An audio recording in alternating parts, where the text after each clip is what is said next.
Abortion एक ऐसा फैसला जो सिर्फ बस कुछ ही मिनट में लिया जाता है, लेकिन उसका असर औरत की पूरी जिंदगी पर रहता है। अबॉर्शन चॉइस है या फिर मजबूरी? एक औरत के लिए ये सिर्फ एक मेडिकल ट्रीटमेंट नहीं है, ये एक इमोशनल जंग होती है उसके लिए। एक ऐसी जंग जो अपने ही खून से लड़ी जाती है।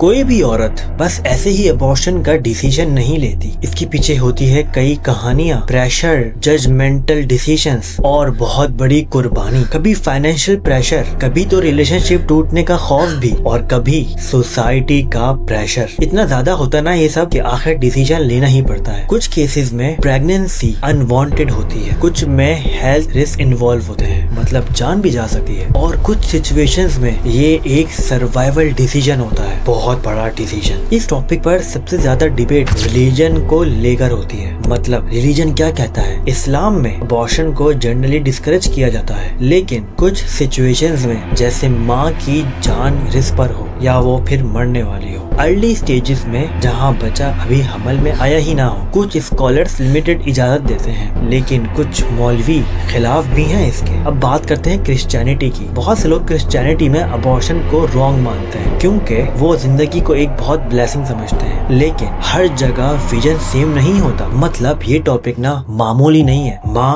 और बच्चे दोनों की जान का सवाल होता है इसमें, और सबसे ज्यादा प्रेशर होता है सोसाइटी का, रिलेटिव्स का, लोगों का, जिनके लिए तुम्हारी जान इम्पोर्टेंट नहीं होती। नहीं, बिल्कुल भी नहीं, लेकिन अबॉर्शन कराने के बाद तुम्हारी इज्जत की बड़ी फिक्र होती है इन लोगों को। लोग मिलना जुलना छोड़ देते हैं यार, वजह कोई नहीं देता कि औरत की जान जा रही थी, शौहर साथ नहीं दे रहा था, कुछ भी, लेकिन हमेशा तुम्हें यानी उसी औरत को जज किया जाता है सिर्फ अबॉर्शन की वजह से। अब दुनिया भर में अबॉर्शन के लॉज और कवानीन बहुत ही अलग हैं। जैसे कि कुछ कंट्रीज में ये एक बहुत लीगल प्रोसीजर है, कंडीशन के साथ इजाजत दी जाती है, जैसे कि यूरोप के ज्यादातर कंट्रीज में, कनाडा में और यूएसए के कुछ हिस्सों में भी। मतलब कुछ जगहों पर ये बिल्कुल ही इलीगल है, ये सिर्फ इमरजेंसी में अलाउ होता है औरत को लेना, और इसके लिए स्पेशल परमिशन लेनी पड़ती है गवर्नमेंट से। मेडिकल साइंस के मुताबिक सेक्स के कुछ स्टार्ट के वीक में प्रोसीजर सेफ होता है, मतलब आप ले सकते हैं। यूजुअली फर्स्ट सर्कल के अंदर बहुत इजी होता है इसको लेना। लेट स्टेजेस में रिस्क काफी हद तक बढ़ जाता है औरत के लिए, जिससे बिल्कुल जानी नुकसान होता है माँ और बच्चे का। इसीलिए डॉक्टर की एडवाइस और परमिशन ली जाती है, खास तौर पे इस फैसले में, जो कि माँ के लिए बहुत जरूरी होती है। अब बारी आती है सबसे important part, abortion pills. Abortion सिर्फ सर्जरी से नहीं होता, इसका एक और भी तरीका है जो आजकल बहुत मशहूर है, अर्ली प्रेगनेंसी पिल्स। ये ऐसी पिल्स होती हैं जिनके थ्रू अबॉर्शन किया जाता है बगैर सर्जरी के। एक गोली जो आपको उस मुश्किल से निकाल तो सकती है, लेकिन आने वाले बच्चे की जान तक ले सकती है। ये गोली होती तो बहुत ही कॉमन है, बहुत ही कॉमन मेडिसिन में इसको गिना जाता है, जिनका नाम है माइफेस्टोन और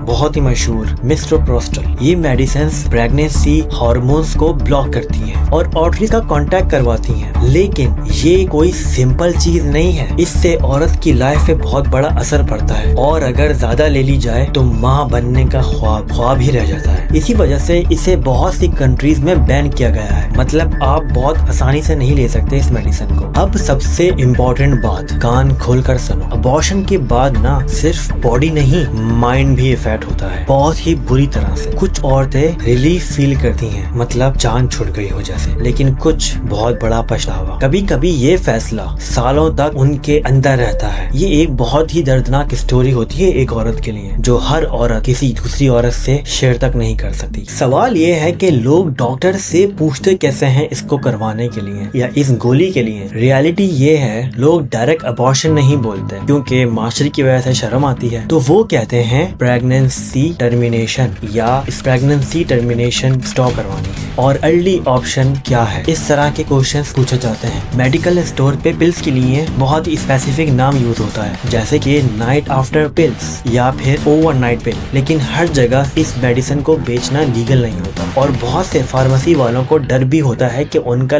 लाइसेंस इस मेडिसिन की वजह से कैंसिल ना हो जाए। तो बहुत ही कम लोग इसे बेचने का रिस्क लेते हैं। अब हर सिचुएशन में ना अबॉर्शन ही सोल्यूशन नहीं होता, इसके कुछ ऑल्टरनेटिव भी रखे गए हैं, जैसे कि counselling, sex counselling, family support system, adoption और सबसे इम्पोर्टेंट अवेयरनेस, क्योंकि अबॉर्शन का सबसे ज्यादा असर औरत पर होता है। जी हाँ, औरत पर। मर्द तो बस अपना काम करके चला जाता है बड़े अफसोस के साथ। और बहुत से केसेस में औरत की मेंटल हेल्थ को भी डिस्टर्ब होते देखा गया है, क्योंकि शौहर छोड़ देता है ये सब करने के बाद। मतलब समझ जाए आप। अब सवाल ये निकलता है कि अबॉर्शन सही है या फिर गलत। सवाल एक और भी है, अगर तुम इस सिचुएशन में होते तो क्या तुम एक ऐसा फैसला लेते जिससे तुम्हारी आने वाली नस्लें इफेक्ट होती? यकीन करो, ऐसा फैसला कि जिससे जिंदगी बदल जाए। सिर्फ कुछ टाइम की इंटीमेसी या मजे के लिए औरत की जिंदगी हमेशा के लिए इफेक्ट कर सकती है। इस बात का अंदाजा शायद मर्द को नहीं होता। हर औरत की एक कहानी होती है जो दुनिया नहीं समझती और ना ही दूसरी औरत समझती है, और इसी वजह से हम कभी समझ ही ना पाए कि उस औरत पे क्या गुजरती है। सच कड़वा जरूर है, मुझे पता है, लेकिन सच समझाना बहुत जरूरी होता है। एक तरफ है एक गोली जो तुम्हें बचा तो सकती है लेकिन बर्बाद भी कर सकती है, और दूसरी तरफ है अबॉर्शन जिसका फैसला तुम्हारे ही हाथों से तुम्हारे बच्चों का खून कर सकता है। सोचना जरूर। अब फैसला तुम्हारा है, क्योंकि बच्चा भी तुम्हारा है। शुक्रिया।